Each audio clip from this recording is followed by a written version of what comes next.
Om Madhu Bhataritayate Madhuksharanti Sindhavaha Madhvir Nashanto Shadhihi Madhunaktam Mutoshasi Madhumatparthivagum Rajaha Madhudaurastuna Pita Madhumanno Banaspatihi Madhumagum Mastu Surjaha Madhvir Gavu Bhavantu Naha Om Madhu Om Madhu Om Madhu. Sweet blows the wind, and the very ocean gives forth blessedness. May the herbs and plants bring us health and happiness. Sweet unto us be the nights and dawns. May every particle of Mother Earth be charged with blessings. May the heavens shower us with benediction. Sweet unto us be the noble forest trees. Sweet unto us the radiant sun. Sweet unto us be all the living creation. Om sweet harmony, peace. So today our topic is the Vedas, perennial source of bliss. In the Upanishadic time and pre-Vedic, even Vedic time, we find that the rishis, the seers of truth, they are bringing before us the message of attaining eternal peace. How to get that peace, where to get that peace. As we know, the Upanishad declared that, rishis declared that, listen, O ye who are burdened in life, ye the children of immortal bliss. You know that whatever is there in this world and the heaven, I have known that eternal reality which is beyond all darkness and of the nature of effulgence. And that is the bliss. The immortality is the bliss, and that is the nature. Srinnantu Vishwe Amritasya Putraha Ajidhamani Divyani Tastu Vedaho Metam Purushang Mahantam Aditya Varnang Tamasa Parastvat. That is the declaration of the sages, that I have realized that truth. That truth which is beyond all darkness, all ignorance, and light, effulgent light, eternal. And only that is the only way. Tam eva viditva amritattam atimrityumeti. You can cross the cycle of birth and death. You may try hundreds of ways. Nanya pantha. There is no other way out to get out of this cycle of birth and rebirth and suffering and pain. There is no other way. So that is the greatest declaration, and they are asking us, calling upon us, that ye the children of divine bliss. That's a great inspiration for us. We are not other than anything but the eternal bliss. But we have forgotten our identity there. Therefore it says, ye the children of eternal bliss. And whoever living in the planet Earth, or in the heaven, or in terrestrial being, wherever anyone is in any plane, is a bold declaration, I have realized the truth beyond all darkness and that source of all bliss. And that is the only way, and you can reach that way also. So therefore, we find that Upanishad at the very end, Upanishad is the end of the Vedas. There we find this talking about bliss eternal, life eternal, joy eternal, the birthless nature. But the Vedas are not started with that. Vedas have been divided into two segments, the karma kanda and jnana kanda. Karma kanda is that performing some rituals and actions to find some means to be established in life, to find the joy through the sensate universe. And how to do that? They have guided the society so that people can go slowly from the lower truth to higher truth. And ultimately, the Upanishad declares that that absolute Brahman is the reality. So Vedas have two purposes. The purpose of the Vedas is this, to lead us, to give us the message of bliss, eternal bliss, and are always talking about how to reach that bliss. It is lower path, lower step to higher step. Karma kanda, which is the rituals, which one performs with the offering of ghee and many items in the fire worship. That is a process through which, controlling the senses, they are saying, you enjoy the life. You attain all the glories of life. You can become a king, you can become a god, you can become a fire god, air god, a god of the heaven. That means you enjoy greater and greater joy. But a point will come, you will find that this is also have a limitation, and that cannot satisfy. And therefore to go something beyond. And that is the Upanishad, the culmination of all the wisdom is. But we should have a little concept about what are the Vedas. The Vedas constitute, fundamentally we all know, the earliest document of human society, human thought. And yet some of the ideas of concepts enshrined in them have not been excelled by the later thoughts, Eastern or Western, in elegance and in sublimity. The Vedas form the very foundation of this, what is called the Hinduism. Hinduism not a good term, so Swamiji used Sanatana Dharma, eternal religion, the perennial philosophy of India. The term Vedas is coming from the very root word vid. Vid means knowing the truth, learning, watching the universe and finding its true background, where from it springs. The Vedas are not books of knowledge, but with a difference in Hindu tradition or in Vedic tradition, it's called the Shruti. These Vedas are not written by somebody someday, some scholar sitting something and writing like a book in other texts of great religions in the world. Vedas are not like that. Swamiji explained that Vedas are truth, which was already there. Seers only rediscovered those truths. And after the discovery, they kept that knowledge within them and then handed over to the posterity. So it is no Rishi has created the Vedas. Every book has a composer. They say, Bible will say it is written by, it is said by Christ. Gita is said by what you call Krishna. But Vedas cannot be classified in that category. That's why all the Hindu tradition go back to the idea of that nothing other than but to the truth itself. It is a revelation. That's why Swamiji has described beautifully about the Vedas. Swamiji said, Vivekananda said in this Essentials of Hinduism, this mass of writing called the Vedas is not the utterance of persons. Its date has never been fixed. We can never be fixed in future also. And according to the Vedas are the eternal religion. There is one salient point which I want, means Swami Vivekananda, you to remember, that all the other religions of the world claim their authority as being delivered by a personal God or a number of personal beings, angels, of special messengers of God.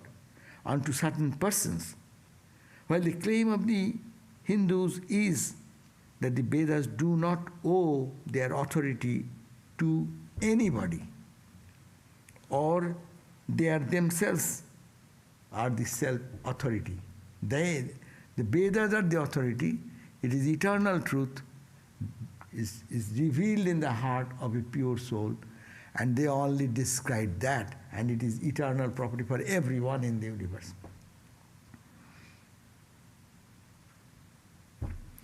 Being eternal, it is knowledge.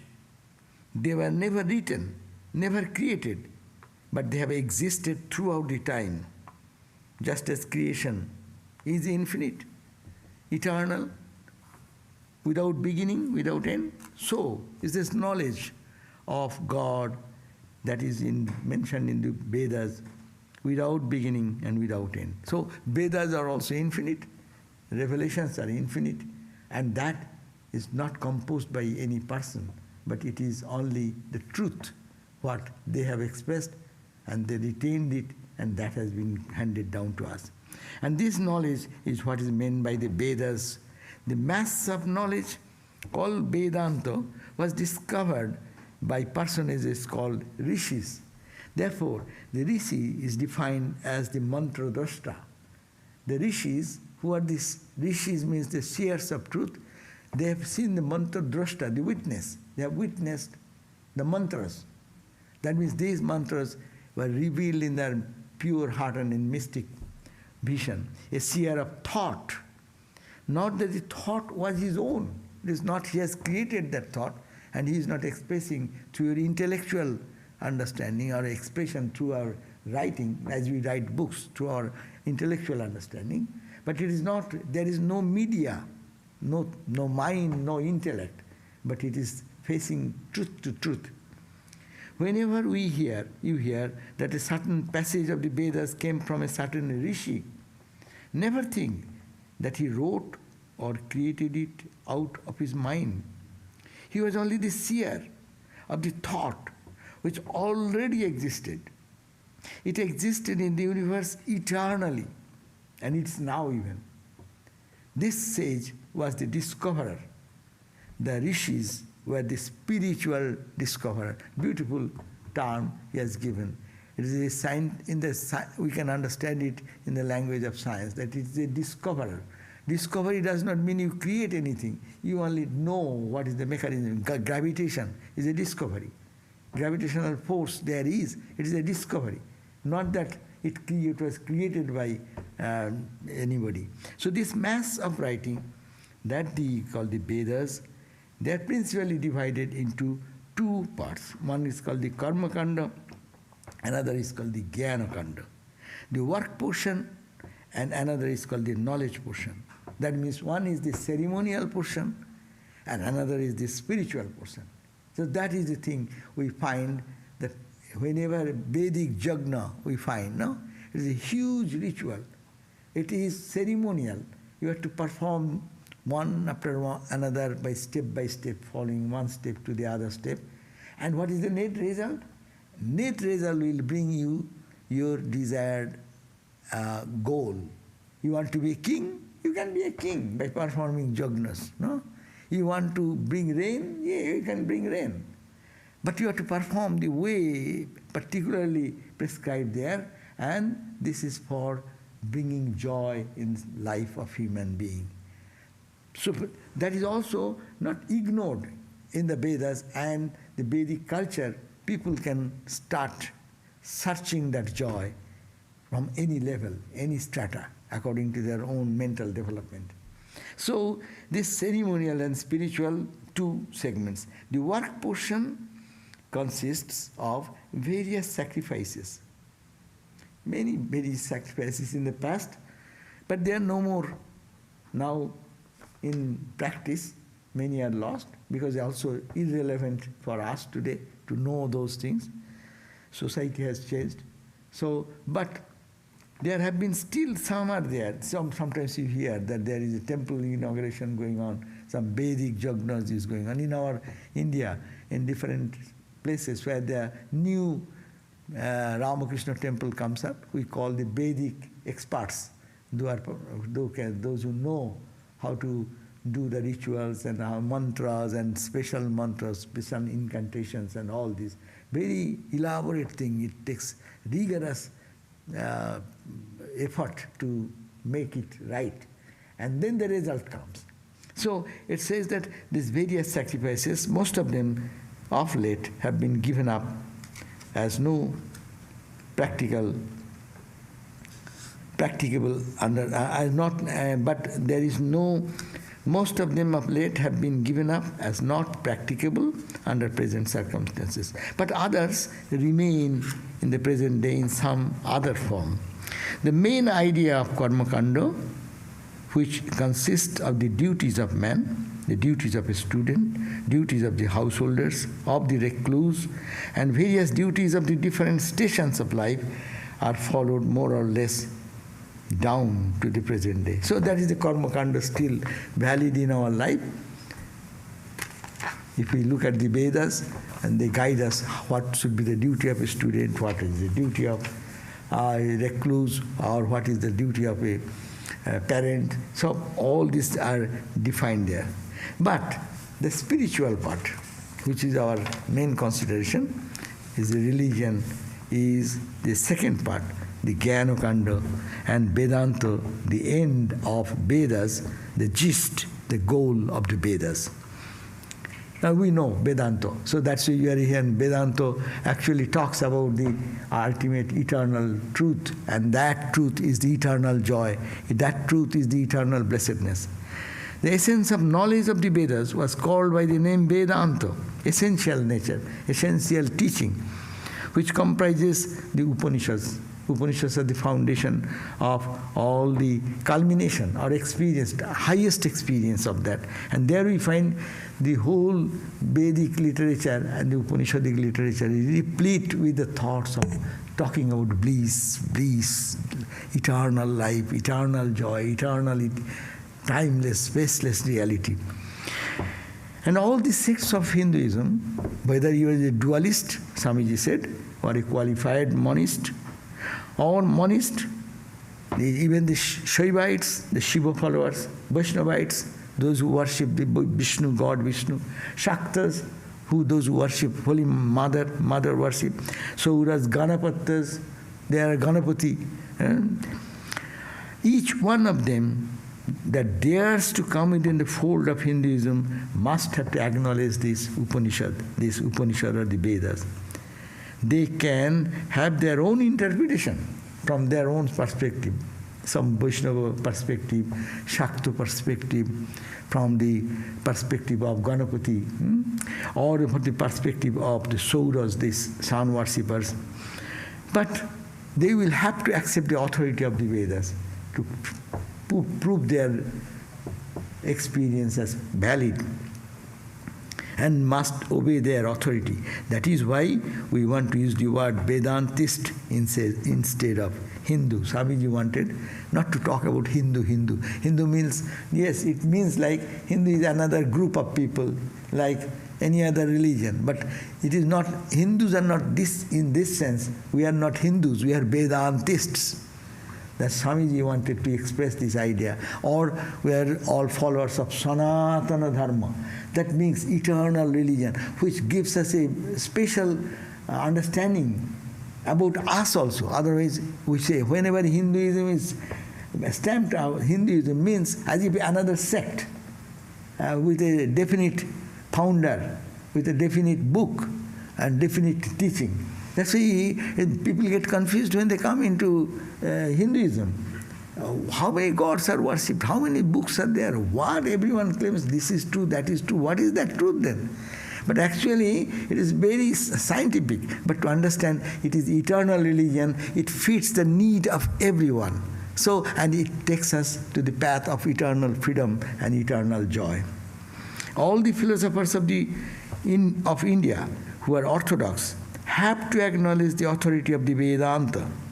And all of our present-day religions, however crude some of them may appear to be, however inexplicable some of their purposes may seem, one who understands them and studies them can trace them back to the ideas of the Upanishad. So what is relevant, prevalent now, these can be rooted into the Upanishadic ideas, expression of the Upanishad according to the capacity of the student who is in different flights of their mental condition.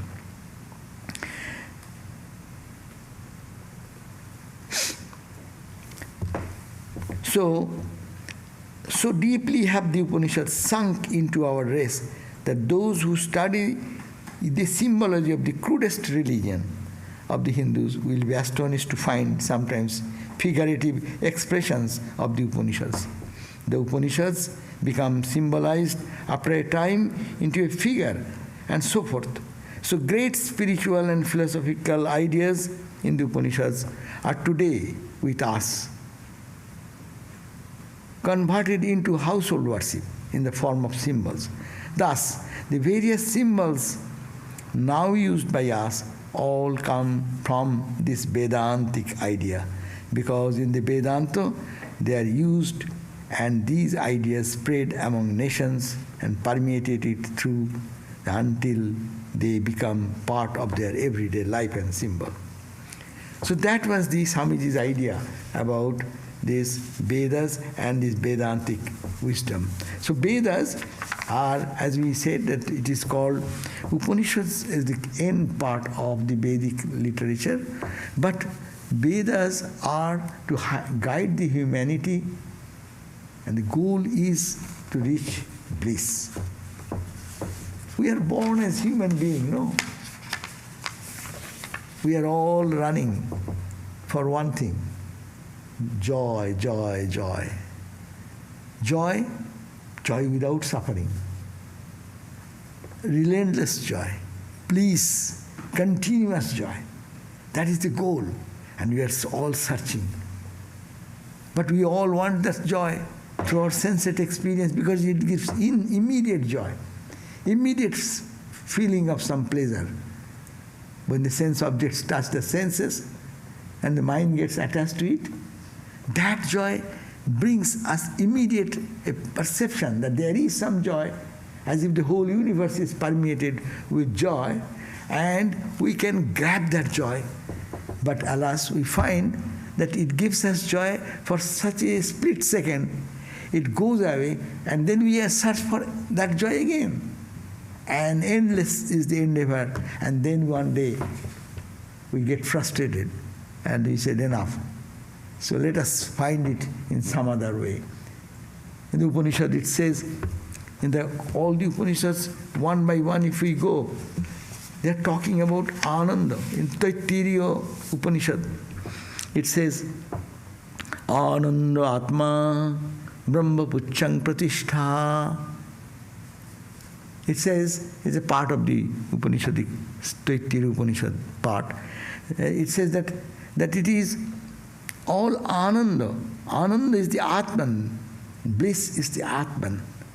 And Brahman is comparing with a bird with a right wing. He said the right wing is joy. Delight is the left wing. Love is the head. Even in the jiva, individually he is thinking that meditate in this way, that you are like a bird. Your head is love. Right wing is joy. Left wing is delight. Bliss is the trunk and tail of a bird. That is the support, and that is bliss. It is giving a total concept that it is all joy, all joy. You are joy. You are bliss. That is the eternal message of the Upanishads. In whichever way the Upanishad says, it talks about light, it talks about the joy, bliss, absolute, in different Upanishads. Brihadaranyaka Upanishad, another Upanishad which is very vital, it says, ananda iti ena tupashita.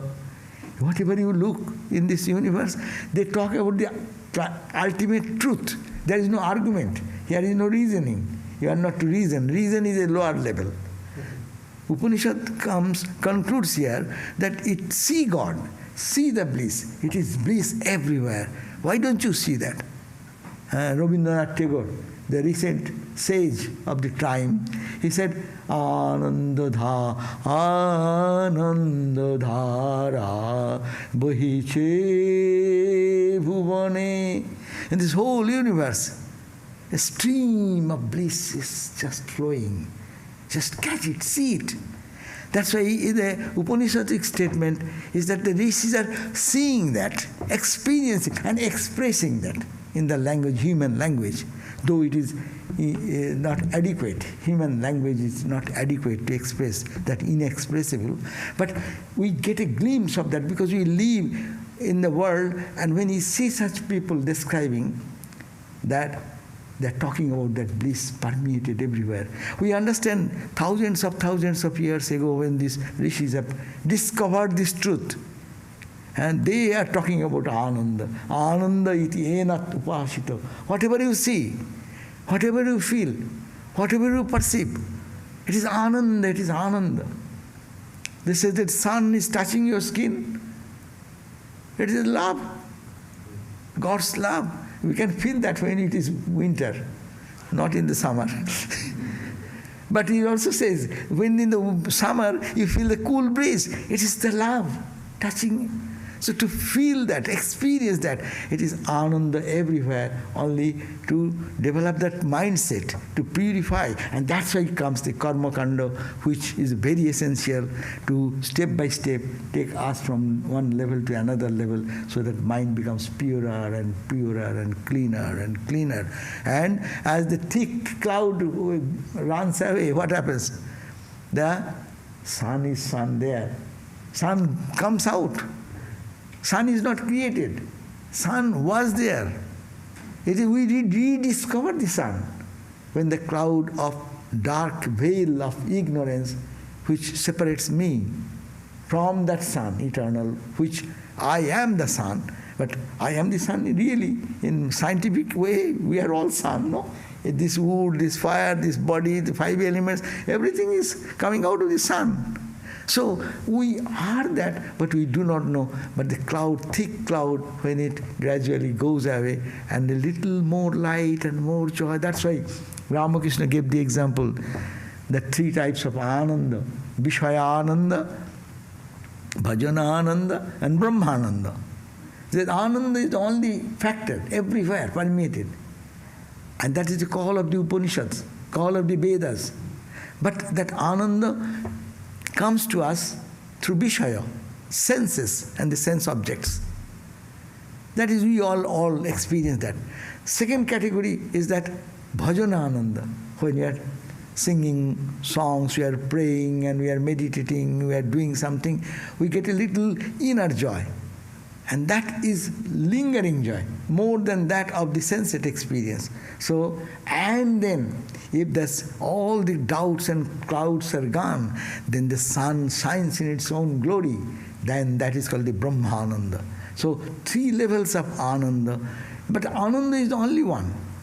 3 levels means it manifests through the 3 ways. So, that is the teaching of the Upanishads, that truth is only the absolute, and it is permeated everywhere, only to remove the clouds. And there comes the necessity of karma kanda, though karma kanda is a beginning stage. And that's why we start in a modern day, we can think not of the jaggas, vedic jaggas, but we know people do sakama karma, karma with desire for name, fame, power, position. Why not? We should have human life, have it. And then finding its futility, then they will have searched for something else. So jobless person getting any job is good. When he gets a job, then a little more paying job is good. And more paying, and then you get 100,000, 200,000, 500,000. Now what is that? That is not satisfying. You want to be the universal joy. So, ananda iti yenatupashito, Upanishad says, let the cloud go away. And the cloud that separates, Brahman does not grow or low. Sometimes we think that God will is sometimes God is manifesting. God is not manifesting. Our own mind's doubt is manifesting, disappearing. And the truth is, what truth? It is there, it will be there, it was there, only it is a question of coming into our awareness, we call manifestation. Ananda ghana eva aham aham brahmasmi kevalam. This Tejo Bindu Upanishad. That what he says, Ananda ghana eva aham. I am not this. It's an experience. Here there is no, as I say, here there is no reasoning. Reasoning is for the next level when we go to analyze Nitya, Anitya, all these Vedanta study, different books we read, Aparaksha, Anubhuti, etc. But Upanishad, you find the conclusive idea is this idea that it is Ananda ghana eva aham. I am not this. I am the condensed bliss and nothing else. Ananda ghana eva aham, aham brahmasmi kevalam. I am Brahman alone. That is the experience of the sages. Now, in the Upanishads, there are so many Upanishads. All the Upanishads are, many are not available. So I have one concordance. There are about 108 Upanishads have been referred. And there, if we go to that, we find the Ananda, Ananda, Ananda, pages after pages, pages after pages, referring to different Upanishads. Upanishads are gone. Probably in previously people used to remember in their memory. And from that memory some scholars have heard and this and that, they have quoted down. They are now coming out, of course, from remote sources, those Upanishads. But the message is the same. Ananda ghana eva aham, aham brahmasmi, aham kevalam brahma. Anandatvat name dukkham. Because I am all bliss, there is no touch of any suffering. Ajnanad bhati satyavat. As I see it, because of ignorance, I see it is all misery. But there is no touch of misery, it is all ananda. Ananda bhuk cheta mukha pragga. If when you disidentify in Vedanta study, I am not the body, not the mind, and go up to that level when it's the ego level, that is the pragga state.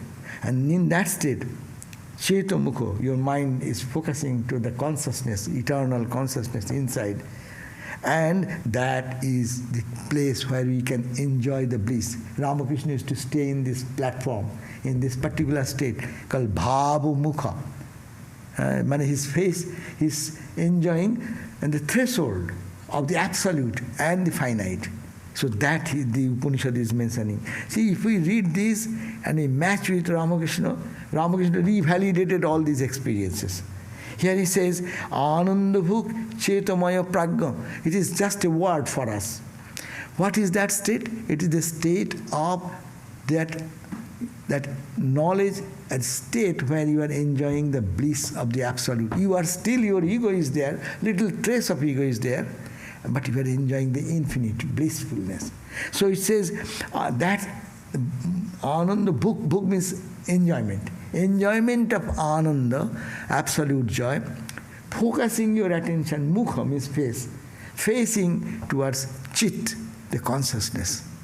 So that is the 5 koshas we Vedanta study, not the body, not the mind, etc., etc. And you go back and back, last trace is the ego. And that ego, if one can stand there, then what will happen? There you enjoy the bliss. We go to that state of ego every day when you go to deep sleep. Deep sleep, this world disappears, the dream world disappears. What remains? I remain. And I said, I had a good sleep last night.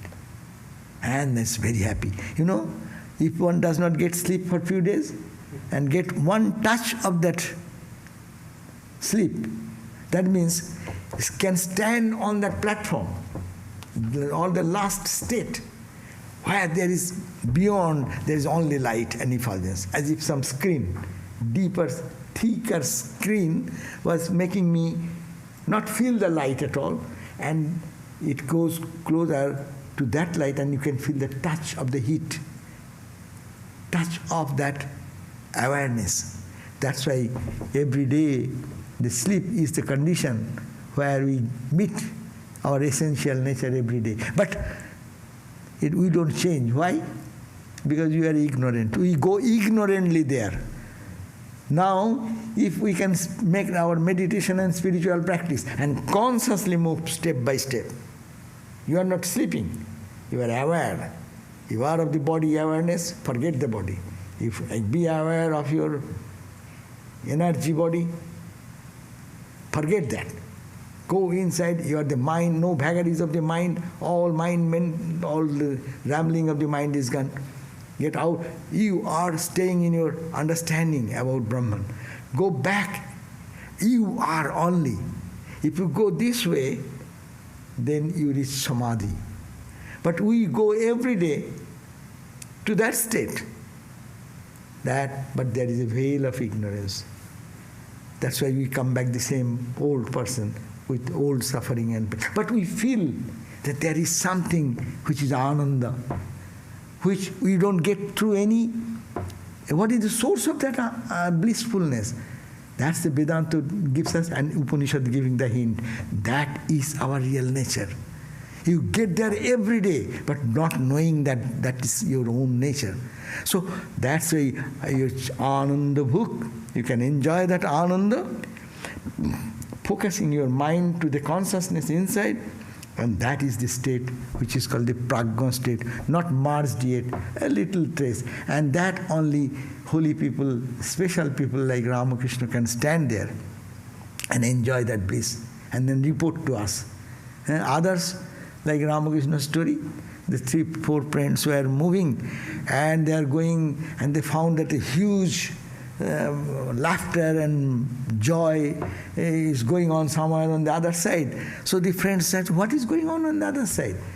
So somebody will help you, just climb over the wall, and they made a pyramid, and then the man who went and saw the other side the joy, he was so lost into that joy, he forgot to tell anything on this side, he jumped on the other side. That means he gone to Samadhi. And then another effort came. Somebody said, "Arey, my friend is gone. We do not know what is happening. So why not you?" So he went there and he saw that and reported, "Oh, what a joy, what a joy." In the Upanishads it says, "Ha, bu, ha." Ananda, joy is so much, you cannot express. They say, "Ha, ha, ha, ha," like that. No exact word can be there when this experience is deep in that. And how can we express that infinite? That's why Ramakrishna also could not express that infinite. Ramakrishna said, as my mind goes, Sarvadevananda Swami requested Ramakrishna, "Sir, please tell us how you feel that joy when the mind comes in the heart chakra and when it comes to the here." And Ramakrishna said, "It cannot be expressed." Well, no, you can do that. So, and Ramakrishna, in the great master, you can find the description. See, Ramakrishna is saying, when the mind comes into heart chakra, and you see light all over, and boom, mouth stopped. He could not come. He's trying to express what is happening there, but it is impossible to speak. Then what about here? Oh, what about here? What about here? Who will say what? So that's why it is as inexpressible, it is only perceivable. So that Anandamaya, Ramakrishna's life gives the validity of this proof, and we can say, yes, these Upanishad statements are real because it has happened. He didn't read all these books. See, there is a verse, no? Sri Ramakrishna said that when you see you're coming to the very high level of experience, then you will see that fireflies around in your meditation. You'll find light all over. Sometimes it is like fireflies everywhere. Sometimes it's molten snow. Sometimes it's a silver, molten silver, like that, different expression. And we find that in the Setar Upanishad, the same expression is given. Nihara dhuma yarka anala anilanam kaddota vidduta spatika shashinam etani rupani purasharani brahmani vibhyakta karani yoge. You don't know that you are approaching Brahman. You are reaching the Brahman consciousness. Before that, you get this type of experience. And Ramakrishna said, you read in the Great Master, surprisingly you will find all this expression. He said that here the meaning of this verse is forms that appear like snow. In your meditation, sometimes one may feel that this is all full of snowflakes, no? Just imagine that snowflake. How beautiful is that? Though it is not so beautiful if I am in the middle of the snow. But here, without the cold part, you see the beauty part. That is the expression of you are approaching, your mind is approaching towards Brahman. You are developed so much. So he says, be nihara, that is the snowflake. Dhuma, sometimes it will be like a cloud. Sometimes it will be like an orca, like a sun's blazing light. Sometimes anala, wind, soft, soothing wind. Sometimes it will be like fire. Sometimes like a kaddota. Kaddota means fireflies. Vidduta, like lightning, thunderbolt. In the background of your, what you call the blue cloud, dark cloud. So these are all signs. If one gets this type of experience gradually, he knows that he is almost coming to the knowledge of Brahman. But Sri Ramakrishna says also, it's like sometimes like a crystal moon. Manifesting this gives the idea that this soul is so developed, so pure, that it is approaching to that infinite ananda, who is the Upanishads declared, no? Brahman in the yoga practice. In the path of yoga practice, if one moves like that, they may see all these types of different experience. Upanishad declares again, Taittiriya Upanishad says, Anandati eva khulu imani bhutani jayante anandang jatani jivan anandena jatani jivanti anandang prayanti abhishang vishanti iti. The Upanishads are replete with this thought again and again. Anandati eva khulu imani bhutani jayante. Imani bhutani, all this created universe. Man, human being, subhuman, celestial being, trees, plants, bacteria, ants, sarvani, imani, bhutani, anandat. This everything is springing from that bliss, eternal bliss. Anandat. Anandena jatani. Everyone is living in this universe, no? With the hope of joy, no? Hope of bliss. Anande. And that is the life is sustained in ananda. And when it subsides, anandang prayanti. At the end, ananda, we merge into ananda. That means in the eyes of the rishis, revealed experiences of the sages, they see that whole world is full of joy, mart of joy. Ramakrishna said, "A sangsar dhokar tati." Ramakrishna's unique expression. This world is a fictitious thing. It's just like a magician's magic. But to the knower of truth, ami khai dai ar majaluti. But I enjoy everything. I simply eat, sleep, and enjoy the bliss everywhere. So that is the same universe, which to the ignorant like us is full of pain and suffering and misery and this.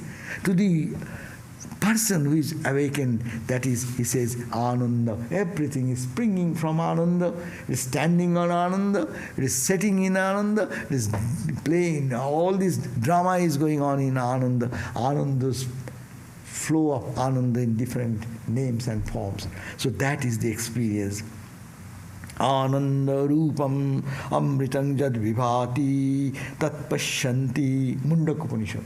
It says that whatever you see, it is all ananda rupam, all the form of ananda, bliss. Amritam, that's of the eternity, immortality. Whatever is shining in the world, it is, and whatever you are seeing, that is all ananda, ananda. So our subject was attaining bliss through Vedas. That means this is the core teaching of the Vedas. Whether it is through the karma kanda, the performing the yajnas for people not fit for this highest ananda they are talking about in the Upanishad. Beginning is there. At the beginning, those who are trying to get strength in the world, in the path of material development. That's why Upanishad also gives two ideas. De vidde veditavya. Two sciences are to be known, as is the material science and spiritual science. Material science is necessary to give us comfort, give us wisdom, material wisdom, to have a good living, to have the life more enjoyable, peaceful, healthy, and strong. But that cannot satisfy us. People will move further and further, as is the path of spiritual people. All the spiritual people move there. So the sacrifices, etc., that was in the ancient time done, but modern sacrifice is that Swamiji brought this karma yoga idea, practical Vedanta idea. That's again practical. Swami Vivekananda, because he's Vedanta, so he brought the idea of practical Vedanta. Means it is all ananda. I do not know that. I have not reached that point. By serving anything, whom am I serving? Am I not serving the same ananda who is in the costume, different costume? So he gave this idea that the karma we do, no one can live in this world without karma. Na karma na manarambhat niskarmam purushosnute. Gita says, no one can achieve that state of beyond karma unless they start karma. But starting the karma is always goal-centered and our achievement, accomplishment centered. And that is necessary. Vedanta does not say that you should not have a goal, you should not have an achievement. But that is not fully satisfying. How do I know it is not satisfying? Unless I go through it and feel that it is not giving me the desired end. And the goal, what I thought, is just a flickering, it is just disappearing. So then they strive for the higher and higher. So here comes that karma is the sakama karma first. I do with motivation, my money, my earning, my house, my goal. Okay, let us do that. And then comes the nishkama karma. No, I did that, I got it, but actually it is a little, it gives little pleasure, but it follows so much suffering. You do for your own family members, you earn money, do everything, the family members will turn their back at you. They will sometimes do such actions, then your all desire for helping anyone will go away. Then you say, oh my God, why I do that? Then you do, okay, let me niskama. All the big charitable institutions, they earn money. When they earn money, naturally, they did a good job, but a very professional or worldly way they have done. Even the labor, squeezing the labor, poor labor, this, that, it happened. But when they understand that, they give that charity, and the big institutions are created for charitable organizations, helping others. But that is also helping others. Swami Vivekananda in this age brought the higher idea, not helping others. You cannot help anyone. You cannot help God. It is all God.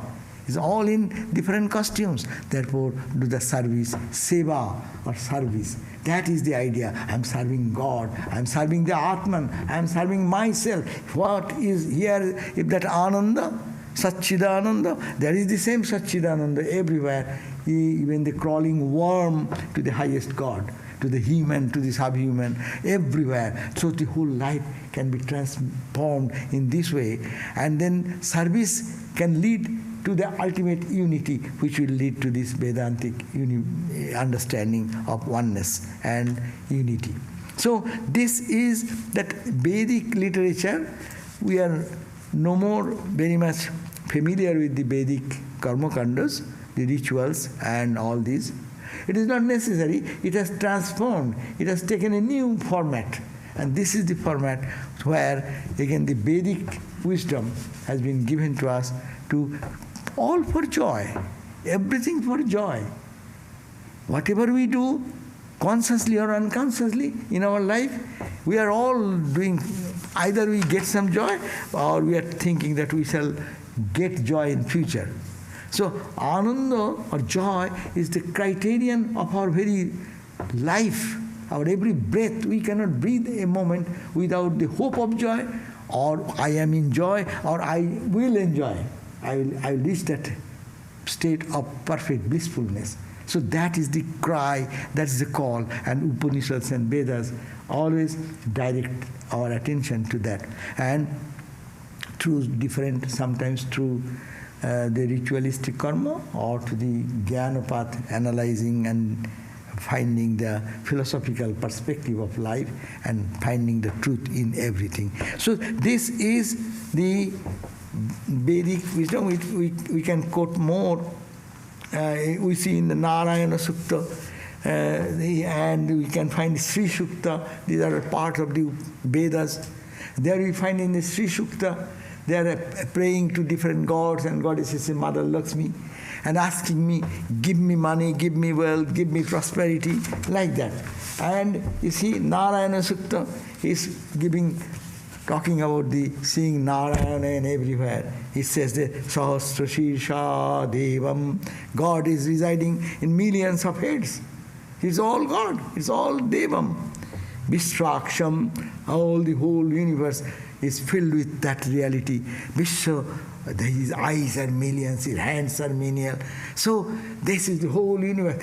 Think that and chant that and think of those suktas, then your mind will be broadened like the Upanishadic ideas. You go to the Sri Suktam, they are praying to Mother Lakshmi, asking for plenty of wealth, cattle, servants, horses, and men. In those days, now you may say that cattle, but in earlier days, cattle was a great source of income, no? Rich people means they have many cattle. So that, they are praying for that, but regulated by the philosophy of thinking that there is something regulating the senses and following the path of sakama karma or this Vedic sacrifices. They used to reach all these goals. So ultimate goal is ananda, whether it is done consciously or unconsciously through the karma kanda, and ultimately reaching to the jnana kanda, the Vedanta. And ananda is the cry of everyone, and we are searching for that bliss here and hereafter. Whatever the path we may take. Thank you.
Next Sunday, Swami Vedarupananda will be speaking. His topic is Harmony of Religions. Harmony of Religions, next Sunday. And other classes, tomorrow's class, Tuesday class is cancelled. Probably please note that in the bulletin, other informations about other programs. And we end here, and then we can have some question answer if anyone have any question. Om Shanti Shanti Shanti Hari Om Tat Sat Sri Ramakrishna Arpanamastu. Any questions?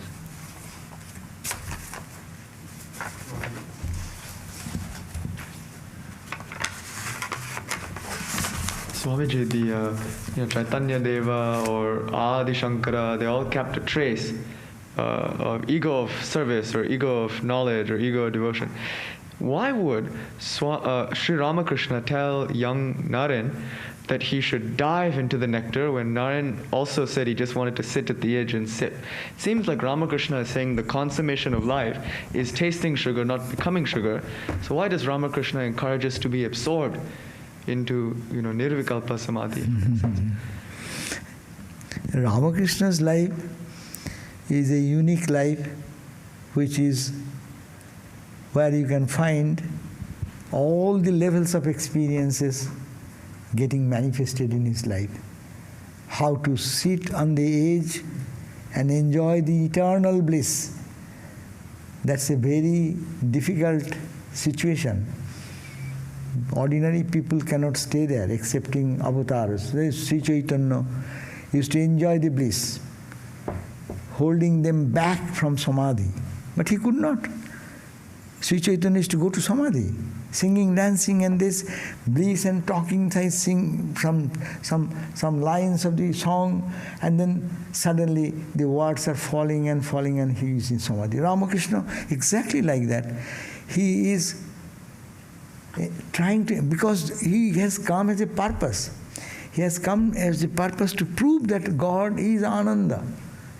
And you can live in that ananda and see what ananda happens. Look at the photograph. Chaitanya has no photograph. Sri Chaitanya or any incarnation, there is only the historically, this is the unique phenomena that Ramakrishna has a photograph who has caught into the exactly how it looks when he is in Samadhi. When Hridayaram is holding him, your hand is up and like that. See the face? You don't need to explain what is that. He is absorbed in Samadhi. But if in that state, if you go, we don't get any benefit. Many sadhus in Himalayas may be in Samadhi, but their impact is their subtle impact. But we as general people, we want to see, hey, what is this? Suppose if someone meditates, his face will shine, no?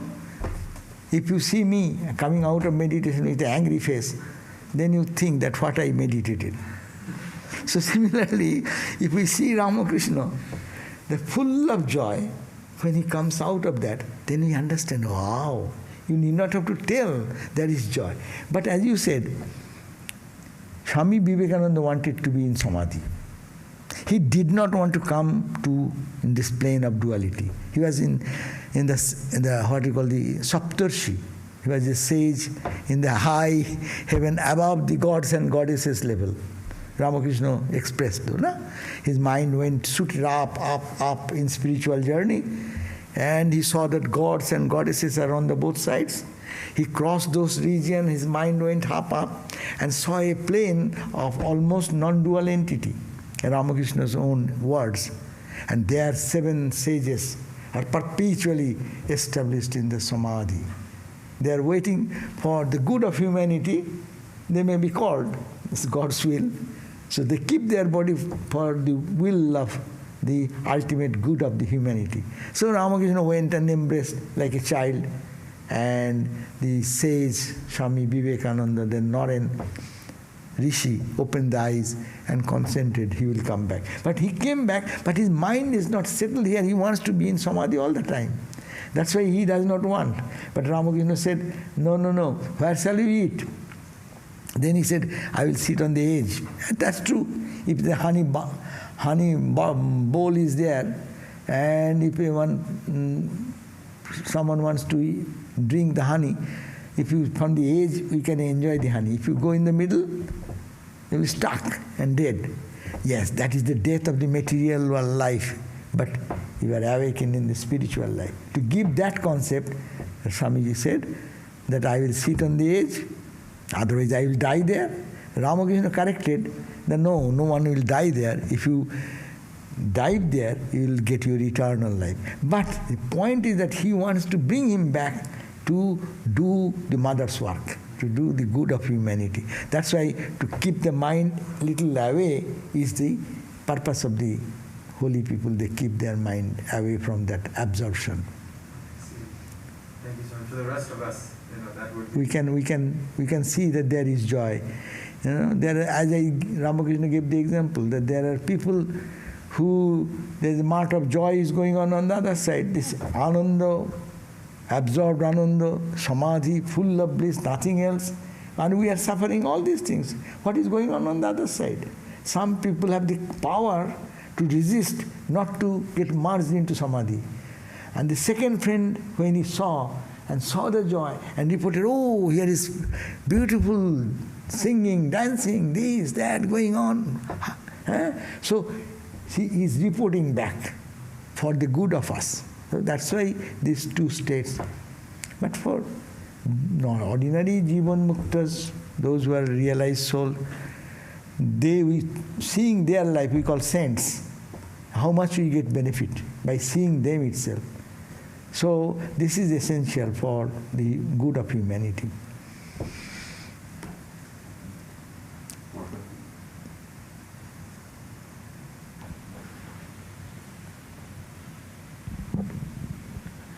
Thank you for the wisdom, Swami. I wanted to ask about the 3 kinds of ananda that you mentioned. Oh, 3 kinds of ananda. Ananda, it is Ramakrishna said, ananda means joy. And every joy is divine. Joy is pure. It gets contaminated when it comes to the sense objects. The same joy, same sunlight, or same warmth of the sun is now full because there is no cloud. This is called Brahmananda.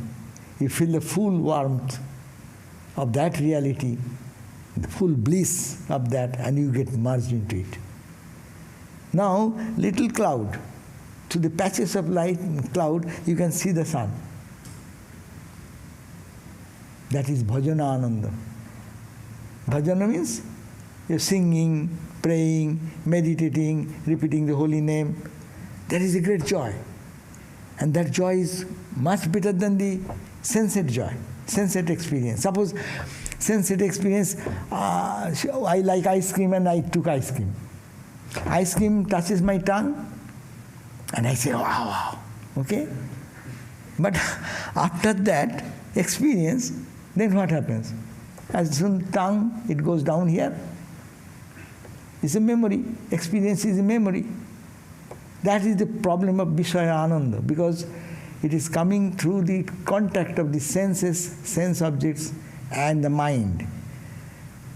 3 objects are here. One is these sense objects, a beautiful flower, my eyes, sensory organ, and the brain, etc. And there is a link, connection, the light, external light connects us. And it is limited and is dependent on so many conditions. My eyes may be wrong, the flower may be at a distance, and the daylight is not there, night light is not there, I can't see. It may be, all these experiences depend on so many factors, because there are so many media through which the ananda of the flower appears to me. And now, when you do bhajana, what happens? You see, today you have a good meditation in the morning, or you sang a song and danced and sing, and it was so deep. After 10 days, you remember. it will give you some boosting. Remembering today's good experience will be in your life an asset that will always give you boosting in a higher joy. But today's ice cream and tomorrow no ice cream, it brings us deep to frustration. What is this? Today there is no dessert, good dessert. So yesterday was good, but that does not matter. But today is not there. So this is the problem of the Vishaya Ananda, the objects to the senses. And it's better is the Bhajana Ananda, because this always stays with us as a memory. And that memory also can give us a boosting to the higher level. But the sensate experience pulls us down, because I want to have that experience what I got before. And also another thing, sense experiences has another negative side. You get bored. Suppose I like ice cream. This is my favorite example I always give. So suppose I like ice cream and you say, okay, you Swami, you like ice cream, like 1 scoop. And then you walk, good. 2 scoop. No. I should give 3 scoop. No. Okay, take. Achha, now you bring the whole pound of ice cream and say, you love, you have to eat. Now, go on. How long you can eat? A point of frustration will come. You cannot enjoy that anymore. That is the limitation of the sense enjoyments. But we cannot stop there. Therefore, our joy, higher joy is Bhajana Ananda. This is not bad. Same Ananda, same joy, same Brahmananda coming through these layers of ignorance and its production. And when it is coming to mind, see, in Bhajanananda, what is happening? You are forgetting the outside world. You are doing japa, you are doing meditation, you are praying, you are withdrawing. You are becoming more independent. You are not depending on the eyes. You are not depending on your ears. But you are going, suppose one is singing and dancing in the name of the Lord. Krishna, Krishna, Krishna, Krishna, Hare Hare. And when it gets too much exclusive, see, forgetting the outside environment, forgetting the person, forgetting your own body even sometimes. So you are withdrawing the mind more inward. So that's why the joy that we get is more intense, and also that retains. It is not dependent. Main thing is our dependence is the problem. When your joy depends on somebody, that you are not free. But here is the independent joy. And you are moving towards independence. That's spirituality. Independence is spirituality. Total independence is total spirituality. I am not slave of anybody, of my senses, of my mind. What the question of outside? I don't care for anything. I am the master, and I am what I am. No dependence on your own brain. No dependence on your ego. I am such and such guy. That ego is abolished. Your intelligence, understanding, philosophy, gone. Your emotions and other things, throw away off the board. Your senses, they are all gone much earlier. So you are becoming more independent to yourself. That's why that is the Brahmananda. And that's endless. And no one there to obstruct that. No one can snatch away that joy from anyone. Once you got it, it is yours. It is all the time now also. I am talking because of that Brahmananda. You are here for Brahmananda. Why are you coming here? Because you find some joy or expecting some joy. May not. But you are expecting some joy which is of a different type rather than the sensate experience. So this is the journey towards the Brahman, the Atman. But Atman is already there. Only we are separated by our ego, mind, intellect, and our emotions and our senses. No? So that if we can purify all this level, then the shining light, what is this side? It will shine directly. It's like a glass pane. This seeing the outside and inside, and glass will also be broken. We stand in the glass pane when we go to deep sleep. Almost touch that joy, but don't understand. And Ramakrishna stayed in that plot, bhava mukha, the state of enjoying the bliss, not becoming sugar. And when that thin layer also breaks, then it becomes one with Brahman, called Brahmajnana. Okay? I think over.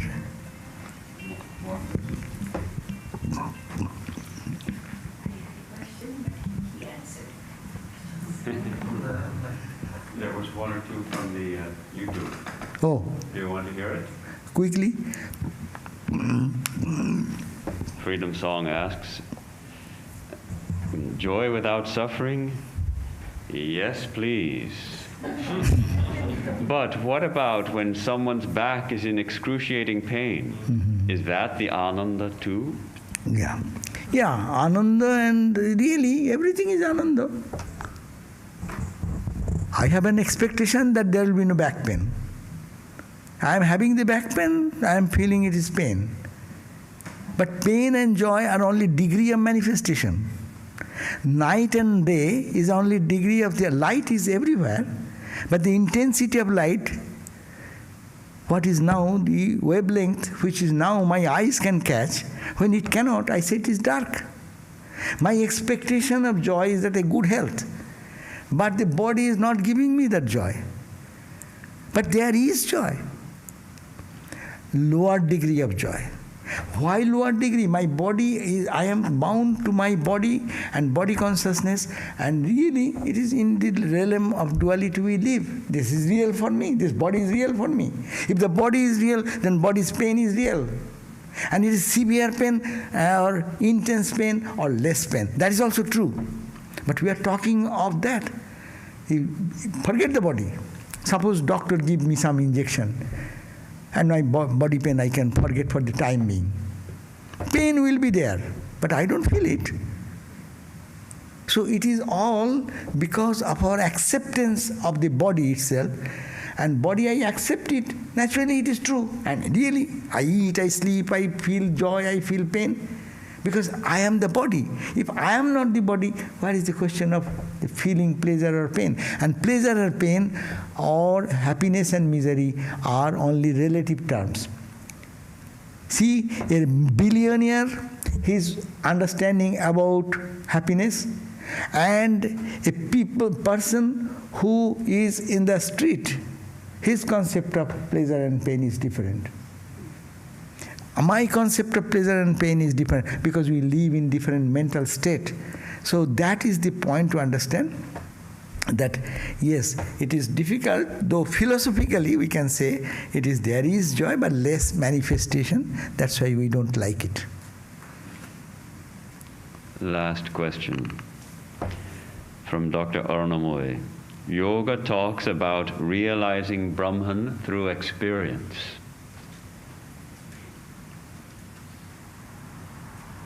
However, I am Brahman who experiences. So how can an experience through meditation help us realize Brahman who is never an object? That's why there's a Vedantic stand. Vedantic stand will say that I have nothing to do. What meditation? This is a path of yoga. Path of yoga, you are understanding that your mind is distracted. You take that mind is real. Mind is distracting, going round and round. Therefore, what you want? You want to control the mind. You have to make the control. And there is some object. Think that that is expression of Brahman and focus there. That is called the path of meditation. You have raised a very good question. That is the discussion between the Vedantists, the Advaita Vedantists, and the yoga philosophy. Yoga, Vedanta will say, yoga is for the inferior students. That means our meditation and other things are for we are inferior students. True, yoga, Vedanta says you are Brahman. What are you doing? What you will gain? No question of gain. If you are that, you cannot gain anything. You are already. So why meditation? one of my friend was there when I was brahmachari. So he was a very Advaitic. So when in the evening time we are going for meditation, hey brother, come, let us go for meditation. He used to say, what? What to meditate? Whom to meditate? Who will meditate? And really he was serious. I am saying that. But I didn't understand that time. I used to make joke with him. Yes, if I pinch you and then you cry. Well, I am not crying, it's my body is crying. Okay. But anyhow, that is the stand of Vedanta. Vedanta student will say, no, I am not the body. Whatever you are seeing, it is all the play of my ignorance and my mind's play. I am not that, I am that. Every day they stand on this philosophy, Mano Buddhi Ahankara Chittani. I am not the body, not the mind, I am the soul. That Shankaracharya's famous verse we read. So Vedanta will say, nothing to achieve, only see. That's why don't seek God, see God. And not God. God as not personal. God the impersonal. These Vedanta students will say that is your sadhana. They have sadhana. They have their practice. What practice? Brahman, Brahman, Brahman. Whatever I am saying, intellectually he will say, it is Brahman only. Who is saying? It is Brahman. What is sin? It is Brahman. There is no three item, object, subject. I am looking wrongly at Brahman himself in this form. Swamiji said, before seeing this table, you see God first and then see the table. So I see you, before that I see Brahman. So that's the highest state of Vedantic experience, which is the practice. They always say, it is Brahman, it is Brahman, it is Brahman. So that few people are capable of holding into that high philosophy, because we live in the duality. Our mind is always entangled into this suffering, pleasure, pain, this, that. For us, we do practice of yama, niyama, asana, all these practices, truthfulness, honesty, love for others, contentment, all these, yoga, exercise, and then pranayama, and then meditating, focusing. We do all this. That's why it's called the inferior students. But inferior students, we are inferior, but who may be in whatever level, that's okay. Someone may be in a very 5, 7 years children are giving concert parallel to the very expert singers, no? So it is born with innate capacity. But not all are fit for this higher Vedanta, because they will misunderstood. Keeping the total body identity, if you say, I am not the body, it's a blasphemy. So if sincerely someone says that, yes, that's true, that's a path. Thank you. Jai Ma. I can stand in the door to greet you.